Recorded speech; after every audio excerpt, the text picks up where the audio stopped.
The field returns to normal as a result of skilled teamwork, but only at this rate. That's when a robot enters the command center through the roof and starts killing people. It is unaffected by bullets, so the soldiers attempt to put an end to it with their weapons. Container has a go at hitting it with a fire quencher, however it sits idle either, and the robot makes it a point to Container consequently prior to hauling him to the power field board to debilitate it. Pan starts the self-destruct sequence with his dying breath, and Zhang and Zhenyu have to drag Yi out of the room before it explodes. With the robot obliterated, the power field returns up right away. The team remembers Pan and the other victims with the respect they deserve in the evening, and Yi receives Pan's tags. When they return to their dormitories, Zhang gives Yi Dish's bicycle key since he had for a long time truly believed her should have it. In a little while, the panel examines the choice of abandoning Shanghai, however Yayun rejects what's more, uncovers he's made a fight arrangement for their last opportunity. The thought is to close down the power field furthermore, direct all that capacity to the cannon so that it'll be sufficiently able to really obliterate the power field returns up right away. The team remembers Pan and the other victims with the respect they deserve in the evening, and Yi receives Pan's tags. When they return to their dormitories, Zhang gives Yi Dish's bicycle key since he had for a long time truly believed her should have it. In a little while, the panel examines the choice of abandoning Shanghai, however Yayun rejects what's more, uncovers he's made a fight arrangement for their last opportunity. The thought is to close down the power field furthermore, direct all that capacity to the cannon so that it'll be sufficiently able to really obliterate the mothership. Even though the mission is extremely risky, the Eagles accept it and will have to act as defense rather than shield. Yayun likewise requests that Lin Lan stay in the Xianteng room furthermore, stand alert. Soldiers will be able to fight more freely and have tanks on every corner if all civilians are moved to shelters until the streets are empty. Before they join the battle, each warrior leaves a thing inside a crate that will last 100 years in the event that the city tumbles to ruins as well. Yi leaves Pan's keys and Zhenyu leaves a letter for his parents. Before selecting his phone, Zhang sends a message to Lin Lang in which he admits his feelings. It is unfortunately not sent due to the current power issues. Instead of controlling the drones, the Eagles will have to pilot actual aircraft this time around. When the power field is closed down, the outsider robots. The war room. When the room bursts into flames, Yayun dies with encouraging words for his team. The Eagles and tanks rush to try to stop the robots as soon as they start moving toward the Xianteng facility. Lin Lan checks the cannon and finds that it is fully charged. They just need to wait for the mothership to get in the right position, as another battle begins with both sides losing soldiers every second. One of the robots jumps on Yi's plane after they break through the ground defenses. She asks Zhang to do a flip, and he flies closer to hit the robot with his plane, effectively killing the enemy and setting his own wing on fire. The emergency pod, which lands right in the middle of the battle, is Jiang's only option. The cycle. The cycle. The mothership finally moves while Zhang uses Yi's plane to fly back to Zhenyu in the air. Instantaneously, the cannon is fired, resulting in a massive explosion that also causes damage to the buildings nearby. Everyone is shocked to learn that the attack was unsuccessful because the robots fired to defend the mothership when the air cleared. Lin Lan recalls the reason Yayun left her there, which leaves her with little hope. The force field's energy was used to fire the cannon, but the remaining Xianteng energy can be used to fire one more time as a last resort. The city will be powerless as a result of this, and the land will sink. The cannon begins to recharge as Zhenyu and Zhang continue to protect it, accepting the risks. Lin Lan pulls the lever and activates the last resort when a robot manages to sneak into the Xianteng facility and begins killing everyone in its path. Lin Lan gives a moving speech before passing away that makes Zhang weep and causes the buildings and the land to begin sinking, bringing the robot down with them. To exacerbate the situation, the warriors find that the cannon's direction framework was harmed during the sinking. Zhenyu flies ahead to clear the way, and Zhang instructs them to open and secure the infrared guidance device so he can direct the cannon. Zhenyu self-destructs in order to take the robots down with him after they take the bait and start after him. Zhang flies directly into the mothership to act as a guide now that it lacks protection, and the cannon fires its final shot, effectively destroying the ship. Remaining Xianteng and allow the city to be uncovered. The best way to keep the aliens at bay is to keep training their Eagle team so that they can eventually replace the force field. In the interim, Zhang and his friends are drinking on a rooftop while fantasizing about their futures if they weren't fighting.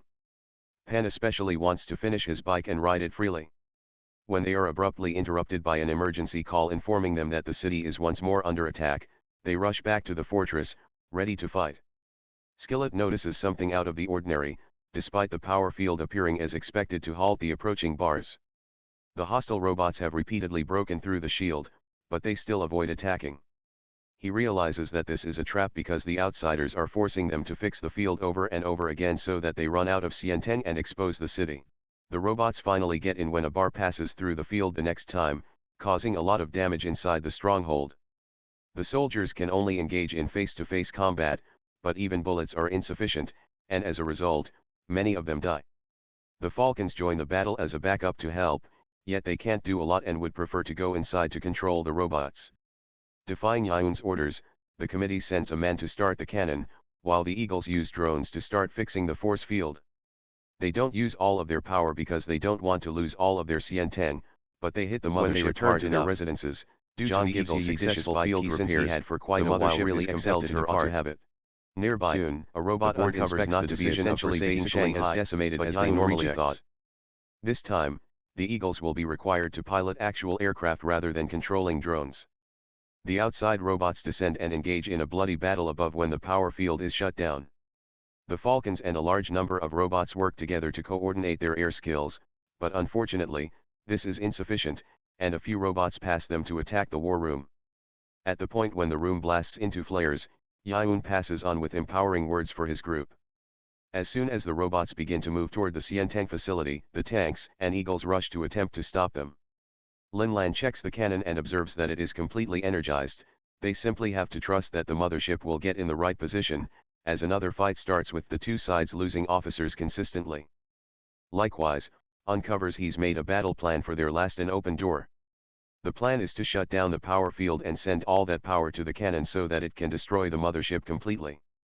The Eagles accept the mission despite its extreme risk and will have to defend rather than shield. Additionally, Yun asks Linlan to remain alert and remain in the Xianteng room. If all civilians are moved to shelters until the streets are empty, soldiers will be able to fight more freely and have tanks at every turn. Each warrior puts something inside a crate that will last 100 years in the event that the city also falls to ruins before they join the battle. Pan's keys are left behind by Yi, and Zhenyu writes a letter to his parents. Zhang admits his feelings to Linlang in a message before selecting his phone. Unfortunately, power outages prevent it from being sent. After they defeat the ground defenses, one of the robots board Yi's plane. She asks Zhang to do a flip, and he flies closer to the robot to hit it with his plane, effectively killing the adversary and igniting his own wing. Zhang has no other choice but to use the emergency pod, which lands in the middle of the battle.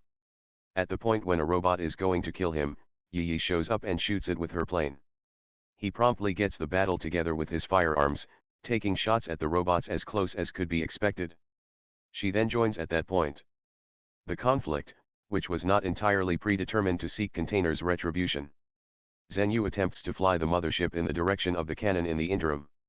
However, because he is surrounded by too many robots, he requires assistance. Yi rushes back to the war room and, remembering Skillet, launches a unique projectile that kills a lot of robots and kills herself in the process. While Zhang uses Yi's plane to fly back to Zhenyu in the air, the mothership finally moves. The cannon goes off right away, causing a huge explosion and damage to nearby buildings as well. It shocks everyone to learn that the attack was unsuccessful because, when the air cleared, the robots fired to defend the mothership. She has little hope when Linlan recalls the reason Yun left her there. The cannon was fired with the force field's energy, but the remaining Xianteng energy can be used as a last resort to fire one more time. This will render the city powerless, and the land will sink. As Zhenyu and Zhang continue to protect it despite the risks, the cannon begins to recharge. When a robot manages to sneak into the Xianteng facility and begins killing everyone in its path, Linlan pulls the lever and activates the last resort. Before dying, Linlan delivers a moving speech that makes Zhang weep, causes the land and buildings to begin sinking, and brings the robot down with them. To compound the circumstance, the heroes observe that the cannon's course system was hurt during the sinking. Zhang tells them to open and secure the infrared guidance device so he can direct the cannon, and Zhenyu flies ahead to clear the way. After the robots take the bait and start after Zhenyu, he self-destructs to take them down with him. As the mothership lacks protection, Zhang flies directly into it as a guide. The cannon fires its final shot, effectively destroying the ship. Traditional rather than CN-10 technology is being used to slowly rebuild Shanghai over the course of a few days. From that point onward, it is clarified that Jian had the option to escape by shooting the case not long before the gun struck, and he has gotten the most elevated advancement. Notwithstanding, he still profoundly misses his group and appreciates returning to the spots where they used to meet. At the point when he goes to the Noodle Cafe one night, a collaborator presents to him the crate where his telephone was left. When Zhang really looks at it, he sees that Lin Lan just said got and that his admission was sent.